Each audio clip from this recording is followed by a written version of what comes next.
do you love Allah? Wait, hold on, don't answer that. What does it even mean to love Allah? What do you understand when you say, I love Allah? If we look at the linguistic meaning of love in the English language, we can learn a lot from what it truly means to love one thing or one being.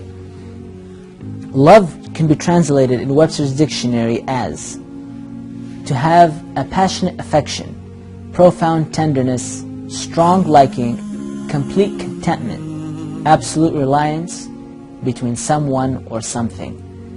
SubhanAllah, when you think about it, the English language cannot define what love is.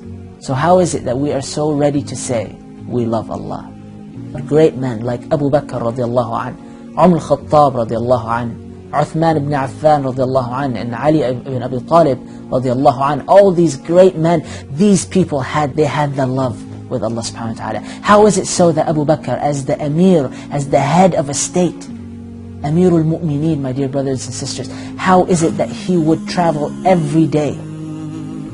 He would travel every day after Fajr to a blind elderly woman's house and clean her house, and prepare her children, tend to her animals, and yet she didn't even know who he was, who this man was, what this man did.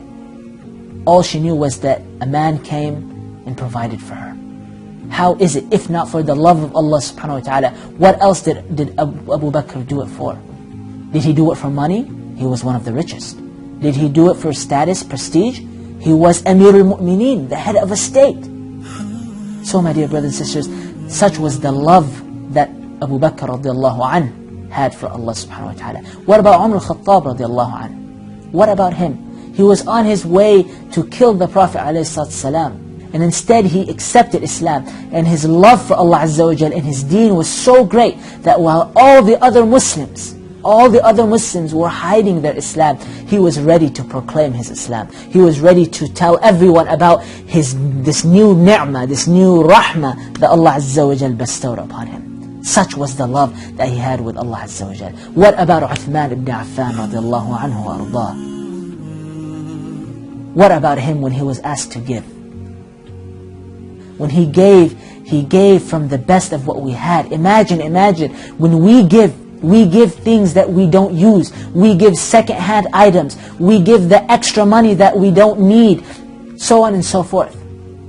Uthman ibn Affan, he gave the best of what he had in all of what he had, or as much as he could. When the Prophet ﷺ asked for military equipment for a battle, Uthman ibn Affan, he didn't give used items. He gave what we would be an equivalent of today, fully loaded Humvees. He brought the best camels. He brought the best shields and swords. Imagine the cost he took upon himself to provide this for the Muslims. Such was the love. If he didn't do it for the love of Allah Azza wa Jal, as we said before, if it wasn't for the love of Allah, what was it for? Did he need to become popular? No. His status was there. His wealth was there. He had everything he needed. He only desired Allah Azza wa Jal. He desired to have a relationship with Allah subhanahu wa ta'ala. Such was the love that he had for him subhanahu wa ta'ala. My brothers and sisters in Islam, how much does Allah subhanahu wa ta'ala do for us? He created us. He gave us life. He gave us good health. He gave us wealth. He gave us children. He gave us wives and spouses. He gave us beautiful homes to live in. He promises for us an eternal paradise. He will elevate our status and let us look at His face on the Day of Judgment. How does Allah subhanahu wa ta'ala love us so much? The Prophet sallallahu alaihi wasallam said, Wallahi, indeed Allah loves us and loves people far more than a mother who has lost her child when she finds her child back. Imagine when a mother who's lost her child finds the child for the first time, how much does she love the child, subhanallah. It is for this reason why Sufyan al-Thawri, rahimahullah, used to say, Wallahi, I would rather have Allah as my judge on the Day of Judgment rather than my own parents.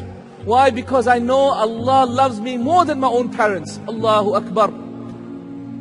My brothers and my sisters in Islam, how much does Allah Azza wa Jal love us is shown by the fact that even when we disobey Him, He still feeds us, He still clothes us, He still lets us breathe by Allah. He still provides for us and nourishes us and sustains us. Even whilst we're disobeying Him by Allah, even when we're committing that sin, Allah is still letting us breathe, Allah is still letting us eat our food. Ya salam. How great and how noble and how merciful is Allah subhanahu wa ta'ala. Ali ibn Abi Talib radiallahu anhu, what do you think allowed him to spend the entire night in salah, the entire night in ibadah of Allah Azza wa Jal? The Sahaba said that they left him after Isha in ruku', and they came before Fajr and they found him in ruku', except there was one difference. There was one difference, that his beard was soaked. His beard was soaked and there was a puddle beneath him. Ya Allah, Ya Allah, what gave him the happiness to do that? To pray all night. He was one of the 10 promised Jannah, my dear brothers. One of the 10 promised Jannah. Yet he worked like he was promised Jahannam. Like he was promised Jahannam. As if he was going to hellfire. That's how hard he worked. Because his desire, his love to be with Allah, even though he was promised Jannah, pushed him to work as hard. Such was the genuine love that Ali ibn Abi Talib had. Wallahi, the scholars of Islam say, the tears of a believer are more precious than the Kaaba. هكذا قال الشوكاني. Al-Shawkani rahimahullah says, the tears of a believer are more precious to Allah Azza wa Jal than indeed the Kaaba itself. Have you not heard, Shawkani says, the hadith of Rasulullah sallallahu alayhi wa sallam, that indeed 7 people will be given shade on the Day of Judgment. And one of those people to be given shade on the Day of Judgment will be a man who remembers Allah, and out of fear and love for Allah, his eyes tear, wallahi. And so he says, wallahi, the tears are more beloved to Allah than the Kaaba by Allah. What about people like Ahmad ibn Hanbal?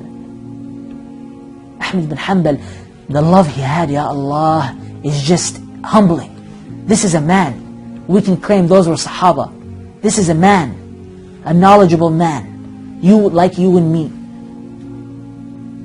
When he was arrested once, the punishment for him was 100 lashes.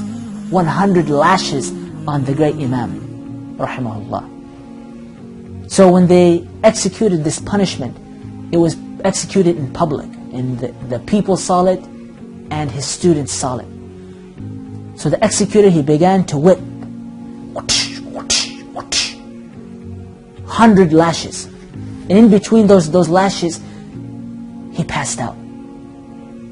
When he regained consciousness, he found that his students had gathered around him in his house. And you know the first question he asked, after being whipped and everything, he said, did you guys pray Asr? Did you pray Asr? And his students replied, yes. So he said, then make wudu for me so I can pray the Asr. So they made wudu and he prayed Asr. And then after the Salah, his students were around him and they asked him a question. They asked him, Shaykh, our Shaykh, when the whipper was whipping you, we were crying out of the pain that you were going through, yet you were smiling. You were smiling. Why?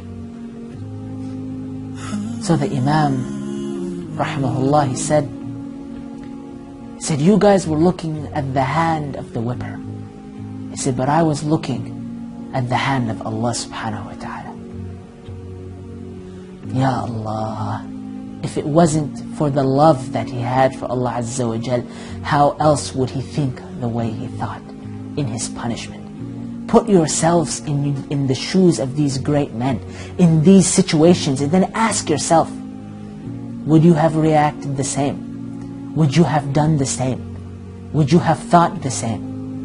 And ultimately, ask yourself, do you love Allah?